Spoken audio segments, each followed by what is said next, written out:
ये बहुत महत्वपूर्ण भी है। रुक करते एक बार फिर से चंडीगढ़ का, जहां से हमारे एसोसिएट एडिटर राज ठाकुर और साथी रवि चंदेल लगातार बने हुए हैं। राज, बहुत महत्वपूर्ण कि तमाम कदम उठाए जाएं और एक तरफ पाकिस्तान को मुंहतोड़ जवाब हमारी सेना दे रही है, सैन्य शक्ति दे रही है, तो दूसरी ओर ये एहतियाती कदम उठाने भी बहुत जरूरी है। देखिए, जाहिर तौर पर जिस तरीके से लगातार जो है वो ईंट का जवाब पत्थर से जो है वो देने का काम जो है वो भारत की सेना जो है वो लगातार कर रही है। जब तक जितनी भी पाकिस्तान की तरफ से जो कोशिश की गई, उस कोशिश का जवाब जो है वो पूरे तरीके से देने का काम जो है वो किया गया। चाहे हम जिस तरीके से पाकिस्तान द्वारा जो भारत के खासतौर पर सीमावर्ती क्षेत्रों से जुड़े हुए जो राज्य हैं वहां पर जिस तरीके से लगातार अटैक करने की कोशिश की, लेकिन S-400 air defence missile Bharat की तरफ से जो इनिशिएट की गई थी, जिसको एक्टिव किया गया था, उस वजह से लगभग 8 सुसाइड ड्रोन्स जो है वो मारे गए। F-16 एयरक्राफ्ट जो है वो भी, उसको भी पूरी तरीके से न्यूट्रलाइज जो है वो किया जा चुका है। तमाम चीजें जो है वो लगातार स्तर पर हो रही है। और तो वहीं एहतियातन तौर पर जो है वो, चाहे जम्मू कश्मीर का जिक्र कर लें, हरियाणा का जिक्र कर लें, पंजाब का जिक्र कर लें, यहां पर एहतियातन तौर पर कड़े संदेश जो है वो, कड़े निर्देश जो है वो राज्यों को दिए जा रहे हैं। हमारे साथ हमारे एसोसिएट एडिटर राज ठाकुर वो भी मौजूद हैं। किस तरीके से देखते हैं एहतियातन तौर पर जितनी कार्रवाई, चाहे पंजाब का जिक्र कर लें, जम्मू कश्मीर का जिक्र कर लें, हरियाणा का जिक्र कर लें, चंडीगढ़ का जिक्र कर लें, एहतियातन तौर पर जो निर्देश पारित किए जा रहे हैं, कितने महत्वपूर्ण ये रहने वाले हैं और क्या जनता को किसी तरीके के पैनिक की सिचुएशन क्रिएट करने सोचने की जरूरत है भी या फिर नहीं? बिल्कुल, देखिए, हम इस वक्त रात के 12 बजे जहां पर खड़े हैं रवि, वहां पर कंप्लीट ब्लैकआउट है और हल्की सी रोशनी में हम लोग ये लाइव कर रहे हैं। इससे अंदाजा लगाया जा सकता है कि जो वॉर की स्थिति लगातार बन रही थी वो अब कहीं ना कहीं माहौल बहुत ज्यादा गर्म हो चुका है। और उसके साथ साथ आप मौजूदा स्थिति को समझिए कि वो पाकिस्तान जो लगातार कह रहा था कि वो आतंक का पनाहगार नहीं है, वो कैसे आतंकियों के ठिकानों पर पहुंचता है, या फिर कहेंगे जब उन्हें कब्रिस्तान में दफनाया जा रहा था तो पाकिस्तानी झंडे में उन्हें लपेटा जा रहा था। लेकिन मौजूदा स्थिति को समझिए कि पाकिस्तान ने रिटेलिएट करते हुए लगातार मिसाइलें छोड़ने की कोशिश कल से लेकर की और उसके बाद ही भारत की तरफ से सैन्य ठिकानों पर रावलपिंडी तक में जो है वो देखिए कि पूरे उत्तर भारत में ब्लैकआउट किया गया था। जम्मू में उसे वापस ब्लैकआउट की जगह रोशनी आई थी, लाइट्स को वापस लाया गया था। लेकिन अगर आप चंडीगढ़ की बात करें तो अभी भी वही स्थिति बनी हुई है। पंचकुला में कहा जा रहा है कि सुबह तक यही स्थिति रहेगी। मोहाली के लिए सेम स्थिति दिख रही है। पंजाब बहुत महत्वपूर्ण हो जाता है, लेकिन पंजाब के साथ साथ आपको 1000 किलोमीटर दूर भी जाना होगा, यानी राजस्थान और कच्छ के बॉर्डर से लेकर जैसलमेर की बात करनी होगी, क्योंकि उस तरफ से भी अटैक करने की कोशिश पाकिस्तान की तरफ से की जा रही है। और यही वो टेक्निकल पहलू है जिसे समझने की जरूरत है। लेकिन पाकिस्तान को लग रहा है कि वो चालाकी कर रहा है, लेकिन भारत पूरे तरीके से तैयार है। और जिसका जिक्र लगातार हो रहा है S-400 मिसाइल का, उस पूरे सिस्टम का, जिस सिस्टम के तहत भारत ये कर पाने में कामयाब रहा है। अगर आप उसकी मारक क्षमता की बात करेंगे तो 5000 किलोमीटर बताई जाती है। 4 ऐसी S-400 इंडिया के पास ऑलरेडी है, जिससे आप अपनी सीमाओं को पूरे तरीके से सुदृढ़ कर सकते हैं। ये तो वो मिसाइल सिस्टम है जो आपने बाहर से लिए। अपने मिसाइल सिस्टम भी भारत के इतने सक्षम है कि वो किसी भी अटैक का जवाब देने के लिए कारगर हो सकते हैं। ऐसे में एक चर्चा का विषय यह भी हो सकता है कि फिर इतनी एहतियात क्यों बरती जा रही है कि लाइट्स बंद है चंडीगढ़ में, मोहाली में, अलग अलग जगहों पर। सिरसा में भी कुछ इसी तरीके की स्थिति है। सिरसा यहां पर महत्वपूर्ण इसलिए हो जाता है क्योंकि अगर आप देखें तो सिरसा का जो पूरा का पूरा क्षेत्र है वो राजस्थान के बॉर्डर्स के साथ भी कहीं ना कहीं लगता है। और उस बेल्ट को इसीलिए अहम माना जाएगा क्योंकि कच्छ और जैसलमेर की जहां हम बात कर रहे हैं वहां पर पाकिस्तान की तरफ से मूवमेंट करने की कोशिश जरूर की गई। साथ ही साथ पंजाब में अगर हम वापस आते हैं तो यहां पर लगातार कोशिश की जाती है और कुछ ऐसी खबरें भी लगातार मिल रही है कि F-16 जो राफेल की बराबर की ताकत रखता है उसे मार गिराया गया। और ये एक बड़ी विक्ट्री के तौर पर भारत के लिए देखा जाना चाहिए, सामरिक दृष्टि से भी। और साथ ही साथ साइकोलॉजिकल ग्राउंड में जब आप बैटल करते हैं रवि, तो ये बहुत महत्वपूर्ण होता है कि आपने कितने किसके विमानों को गिरा दिया है, क्योंकि एयर स्ट्राइक्स बहुत महत्वपूर्ण है। जब आप इन्फेंट्री पर जाते हैं तब तक आप कह सकते हैं कि वॉर पूरे तरीके से शबाब पर होता है। जब आप इन्फेंट्री पर पहुंचते हैं और आपकी कहीं ना कहीं आप कहें कि एयरफोर्स का दम दिखाया जा चुका होता है, लेकिन अभी आप बिल्कुल इनिशियल स्टेज में हैं और वॉर्स अमूमन लंबे खिंचते हैं। और जब इस तरीके के वॉर में आप जाते हैं तो शुरुआत में बहुत ताकत दिखाई जाती है। उसके लिए यूक्रेन रशिया एक बहुत अच्छा एग्जांपल है। तो ऐसे में आपको किसी को भी छोटा नहीं समझना है। ये भी लगातार भारत की जो सैन्य ताकत है वो लगातार बता रही है और बहुत सीरियसनेस के साथ इस पूरे के पूरे मसले को देख रहे हैं। राजनाथ सिंह जब आए तो हमने देखा दिन के वक्त भी कि कितने कॉन्फिडेंट थे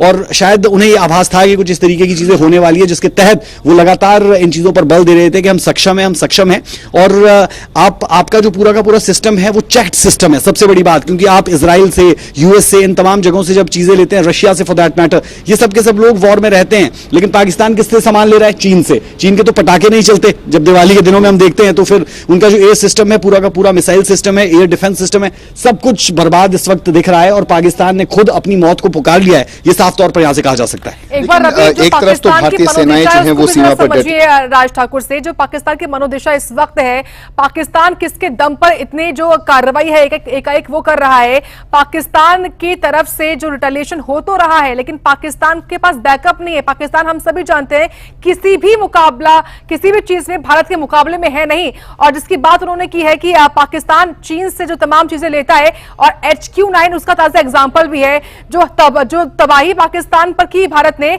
उसमें वो ध्वस्त हो गया, चीप कॉपी क्योंकि वो थी S-300 की।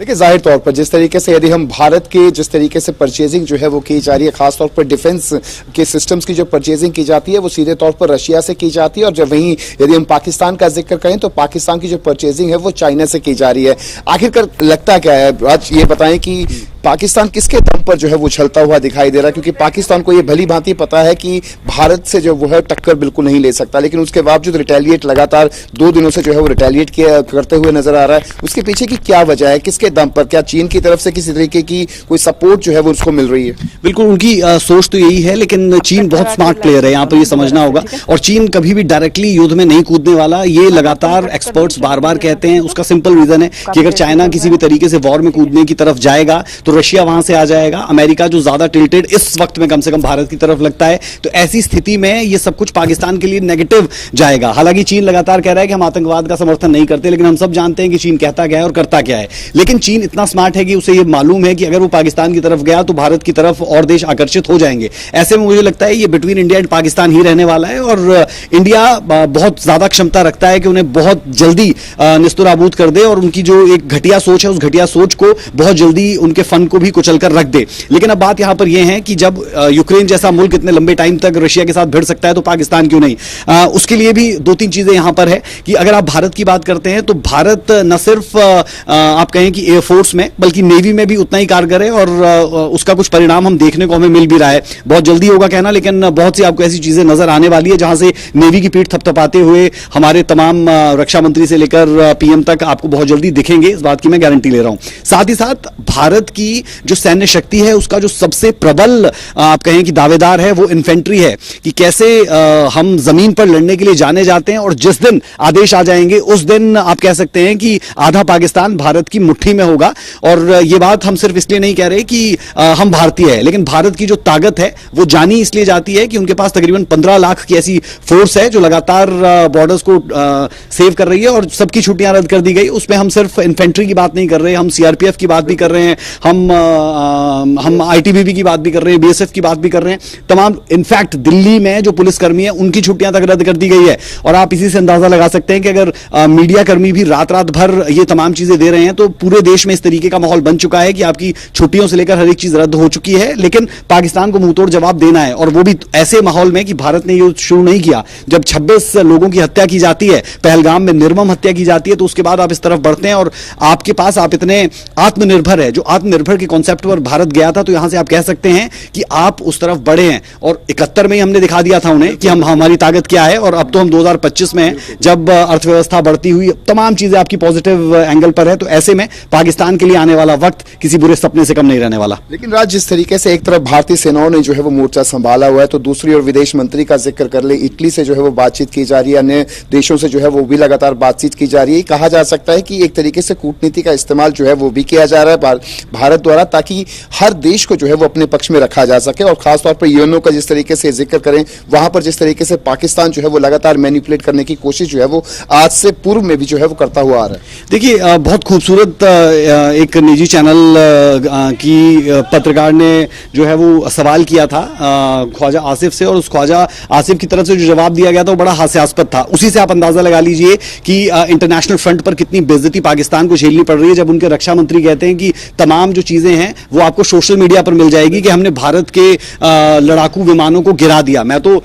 इस बात पर हंसता भी हूं और तमाम लोग भी हंसते हुए नजर आए, और उनसे जब प्रूफ मांगा गया तो वो कहते हैं कि सोशल मीडिया पर जाकर देख लो। तो अगर सोशल मीडिया ही हमें देखना है फिर तो हम वो देखेंगे जहां पर पाकिस्तान के लोग खुद कह रहे हैं कि खाने को दाने नहीं और आप लड़ने चले हैं। तो ये तमाम चीजें आपको कहीं ना कहीं इंटरनेशनल फ्रंट पर बेइज्जत करवाती है, और आप उसमें चाहे बिलाल का बयान हो या फिर पाकिस्तान के और तमाम नेताओं के बयान हो, जब आपके पूर्व जो प्रधानमंत्री रहे हैं या फिर जो बड़े बड़े ओहदों पर लोग रहे हैं उन्हें सेव नहीं कर पाते। इमरान खान के साथ जेल में क्या हो रहा है भाई, हम देख ही रहे हैं। ये तमाम चीजें आपको इंटरनेशनल फ्रंट पर बहुत बेइज्जत करवाती है, और पाकिस्तान की बेइज्जती का पैमाना पूरे तरीके से टूट चुका है। जो आपने कहा कि लगातार इंटरनेशनल फ्रंट पर वो रोता हुआ नजर आता है। हम जिस तरह से चीन का जिक्र कर रहे हैं, अमेरिका का जिक्र कर रहे हैं, रशिया का कर रहे हैं, हर किसी को मालूम है कि वहां से किस तरीके से एक आतंकी फैक्ट्री चलती है, आतंकी आते हैं और हर कंट्री को, सिर्फ भारत नहीं है, उनसे परेशान और भी तमाम देश है। और हम जानते हैं कि अमेरिका में क्या हुआ था, किस तरीके से इतनी बड़ी बिल्डिंग को ही गिरा दिया गया था, और उसके बाद अबोटाबाद हुआ। अबोटाबाद में कौन था, हर कोई जानता है। उसामा बिन लादेन को कैसे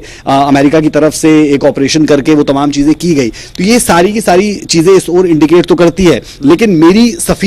मेरी कमीज सबसे सफेद इस कंसेप्ट पर हर देश चलना चाहता है, और पाकिस्तान जब इस पर चलने की कोशिश महज करता है तो वो अपने लिए ही मुश्किलें बढ़ा लेता है, हास्यास्पद स्थिति हो जाती है। लेकिन जिस तरीके से हमारा हाईटेक जो डिफेंस सिस्टम है, S-400 air defence missile system का जिक्र करने, लगभग 8 ड्रोन्स जो है वो उनको न्यूट्रलाइज कर लिया गया है। F-16 की जानकारी मिल रही है कि उसको भी पूरे तरीके से न्यूट्रलाइज जो है वो किया जा चुका है, और एक जानकारी और मिल रही है कि जैसलमेर के अंदर जो है वो एक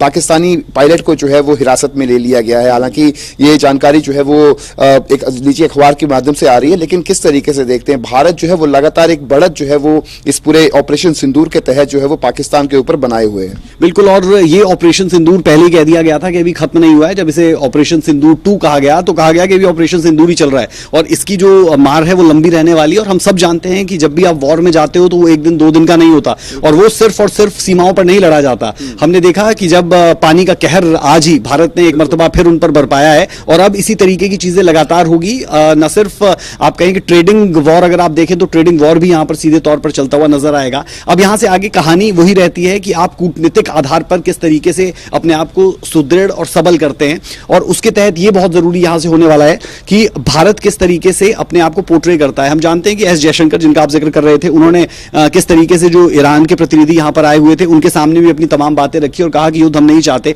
लेकिन अगर हमारे मासूम नागरिकों पर किसी भी तरीके का हमला होगा तो हम भी किसी तरीके से चुप नहीं बैठने वाले हैं, और ईंट का जवाब पत्थर जो एक लगातार कहावत का इस्तेमाल किया जाता है वो देखने को मिलेगी। लेकिन यहां पर तो एक ईंट का जवाब 100 पत्थरों से दिया जाएगा, ये भी तय कर दिया गया है। हालांकि पाकिस्तान की तरफ से भी जो रिटेलिएशन दिखी है उसमें जलंधर से लेकर कुछ जगहों पर बताया जा रहा है कि थोड़ा बहुत हो सकता है कि कुछ नुकसान हुआ, हालांकि इसकी आधिकारिक पुष्टि अभी नहीं हुई है, लेकिन ये कोलैटरल डैमेज है, और इस तरीके का कोलैटरल डैमेज होता है। ये चीजें एस्केलेट कहां से हुई है रवि, ये हमें समझना पड़ेगा। ये तमाम चीजें एस्केलेट तब होती है जब जम्मू के राजौरी से लेकर पुंछ में आम नागरिकों को अपनी मोटार के जरिए निशाना बना दिया जाता है पाकिस्तान की तरफ से, और तकरीबन 14 लोगों की उसमें जान चली जाती है। 13 से 14 ऑफिशियल आंकड़ा जो दिया गया है, और बहुत से लोग उसमें इंजर्ड होते हैं। वहां से ये तमाम चीजें और ज्यादा खराब होती हुई नजर आती है। और जब पाकिस्तान की तरफ से, जहां हम इस वक्त मौजूद है चंडीगढ़ में, बिल्कुल चंडीगढ़ के सेंटर में हम इस वक्त मौजूद है, इस चंडीगढ़ तक को निशाना बनाया गया था, चंडीगढ़ के मिलिट्री बेस को निशाना बनाने की कोशिश हुई थी, और S-400 जिसका लगातार हर जगह पर आपको सुनाई देगा,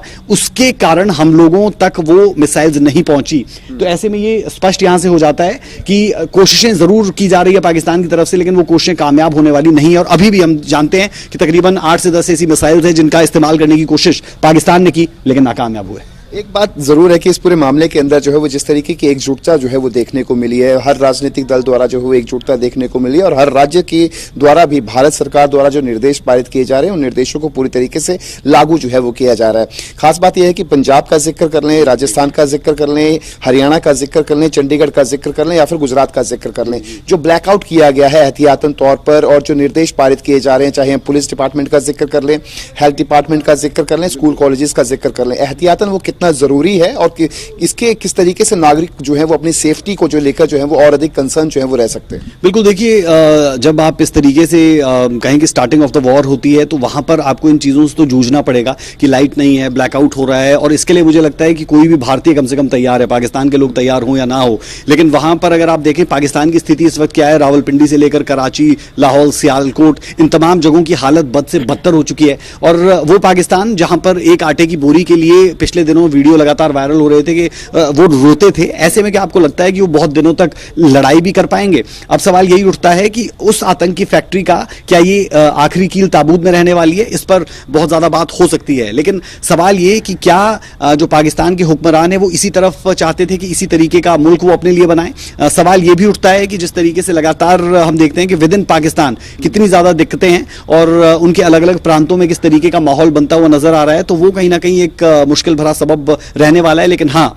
इस चीज के लिए हर किसी को तैयार रहना चाहिए कि पैनिक बिल्कुल नहीं करना चाहिए सबसे पहले, लेकिन इसके लिए आपको तैयार रहना चाहिए कि कुछ छोटी मोटी मुश्किलें, दिक्कतें आपको जरूर आएंगी, लेकिन उनसे आपको लड़ना भी है, उन्हें फेस भी करना है और भारत के साथ डटे रहना है, खड़े रहना है। बिल्कुल, एक बड़ी खबर जो है वो निकलकर सामने आ रही है कि अब उधमपुर एयरवेज से जो है वो भारत ने जो है वो रिटेलिएट करना शुरू कर दिया है और उधमपुर एयरवेज से फाइटर जेट जो है वो पाकिस्तान की तरफ रुख उन्होंने करना शुरू कर दिया है। जिस तरीके से जानकारी जो है वो मिल रही है, क्या लगता है कि भारत का जो है वो रिटेलिएट करना शुरू कर दिया है? उधमपुर एयरबेस से जो है वो फाइटर जेट जो है वो निकलने शुरू हो चुके हैं। तो अब पाकिस्तान का जिस तरीके से अब तक का उनका रहा है, बीते लगभग 1 घंटे से जितना उनकी तरफ से रिटेलिएट किया गया था, और अब भारत जो है वो ईंट का जवाब पत्थर देने के लिए उधमपुर एयरबेस से जो है वो निकल चुके हैं, फाइटर जेट्स निकल चुके हैं। क्या लगता है, क्या पाकिस्तान इस हमले को जो है वो झेल पाएगा? सवेर होने तक जो है वो पाकिस्तान के हालात जो है वो कैसे बनेंगे? बिल्कुल, देखिए यहां से साफ ये दिख रहा है कि उनका एयर मिसाइल सिस्टम पूरे तरीके से डिफ्यूज हो चुका है। डिफ्यूज भी छोटा वर्ड है, तबाह हो चुका है, क्योंकि पाकिस्तान बिल्कुल कंफ्यूज है कि वो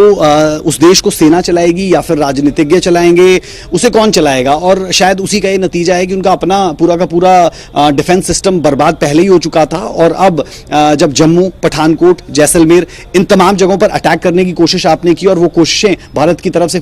फेल करवा दी गई और एक औपचारिक बयान तक इस पर जो है वो सेना की तरफ से आ चुका है कि हमने पाकिस्तान के तमाम अटैक्स को निस्तनाबूद कर दिया है, उन्हें फेल कर दिया है। तो यहां से एक चीज स्पष्ट हो जाती है कि पाकिस्तान के लिए आने वाली सुबह आंसू लेकर आने वाली है और जो वहां के लोग लगातार ये कह रहे थे कि हम भारत के साथ बहुत लड़ सकते हैं, ये कर सकते हैं, वो कर सकते हैं, कल की सुबह ही आपको बता देगी कि आप कितने पानी में हो। लेकिन फिर भी दुश्मन को कमजोर नहीं समझना चाहिए और उसी के तहत उधमपुर बेस हो या फिर पठानकोट एयर बेस को जिस तरीके से निशाना बनाने की कोशिश हुई थी, वहां पर भी लगातार सुरक्षा भी बढ़ा दी गई है और जितने भी आप कहें कि एयर बेसिस है या फिर आर्मी बेसिस है, उन पर और ज्यादा जो सुरक्षा है उसे पुख्ता करने की तरफ बढ़ा जा रहा है। लेकिन पाकिस्तान के लिए यहां से काले अध्याय की शुरुआत भर है और इस वक्त आखिरी बार जब लड़े थे बड़ी खबर आपकी टीवी स्क्रीन पर देखिए, इस वक्त की